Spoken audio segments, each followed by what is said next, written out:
Oh, it just dirted it.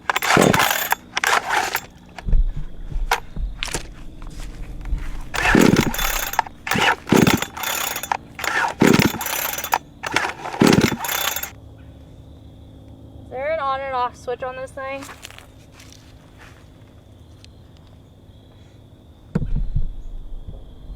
Where's this thing? It says stop. I won't even be able to stop this saw. If I start it, how the heck am I gonna stop it? There's literally supposed to be a button or something here missing. And the button for the throttle lock is also missing. Okay, so we found this in the plastic bag.